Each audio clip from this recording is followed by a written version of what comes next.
In this video, we'll take a look at disequilibrium unemployment as opposed to equilibrium unemployment. So in this case, we'll look at real wage unemployment and cyclical unemployment. So we'll look at both types of disequilibrium unemployment in this video. Now that you know about equilibrium unemployment, let's take a look at disequilibrium unemployment. One of the types is cyclical unemployment, and in this model, we're going to assume that wages are sticky downwards. What does that mean? That means if your boss gives you a raise, you say, yes, thank you. And if your boss tries to cut your pay, you say, absolutely not. I will not do that. Wages are sticky downwards. We've already looked at the basics of this diagram. And in this diagram, you know that the natural rate of unemployment exists even when we have equilibrium in the labor market. You also have knowledge of the business cycle. You have an idea that in the long run the economy should grow, but you know that there are fluctuations around that long run average. You know there's a peak, you know there's a trough, and you know that there can also be periods of recession. During an economic downturn, like the one you see here, the idea is the aggregate demand for labor does not stay the same. This diagram here can also be explained through the use of an ADAS diagram. For instance, if we use a Keynesian diagram and we draw it out in a basic way and we say this is the AS,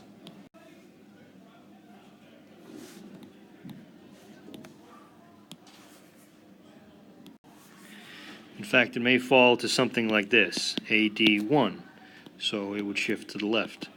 And you can see that output would fall to Y1. And when we connect that over here, it's going to mean that aggregate demand for labor will not stay the same. When the economy is in a downturn, when aggregate demand has fallen, when output has fallen, your boss does not need you around as much. So his aggregate demand for labor will change, and aggregate demand for labor is just made up of all of the bosses who want to hire people. So what's likely to happen is that the aggregate demand for labor will fall. So when aggregate demand for labor falls, we'll end up with a new situation where we're no longer in equilibrium, ADL1. If wages were flexible, we'd end up with a wage right here, wage 1, and we'd end up with this number of workers working, whereas before we had this number of workers working.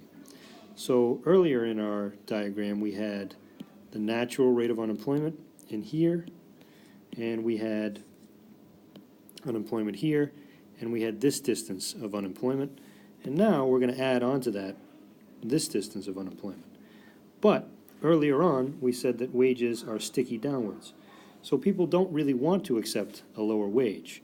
What they really want to do is keep their wage at wage star, where it originally was, right here. At this original wage, if people say that the wages, they don't want to accept any, and if we do agree that wages are sticky downwards, what's going to happen? Well, at this wage rate, the demand for labor is right here, Q2. So what we've done is we've got extra unemployment over and above what we'd expect, simply because people do not want to move away from wage star. Wages are sticky downwards. The other type of disequilibrium unemployment is called real wage unemployment, and it's caused by labor market rigidities or having a minimum wage that's too high. So in our diagram here, we can see that at wage star, we have equilibrium unemployment. We have our normal natural rate of unemployment, which I've left unmarked here just to keep the diagram less cluttered. But let's say we were to put in a high minimum wage. If we set a high minimum wage above the market clearing wage, again, the market clearing wage is right here. So if we set a higher minimum wage and we set it at wage 2, and we set it way up here, this looks almost exactly the same as a minimum price scheme.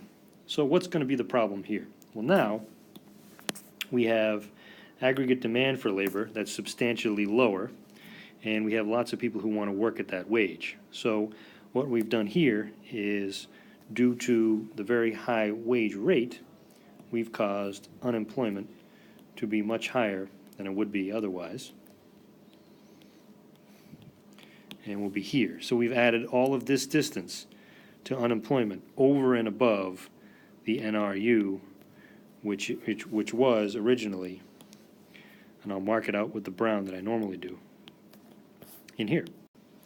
So the theory tells us that real wage unemployment, the theory says that real wage unemployment is caused by minimum wage laws, which may set a wage above the equilibrium or market clearing wage, or labor union protections. Labor unions often look for wages that are higher or somehow supported by the government.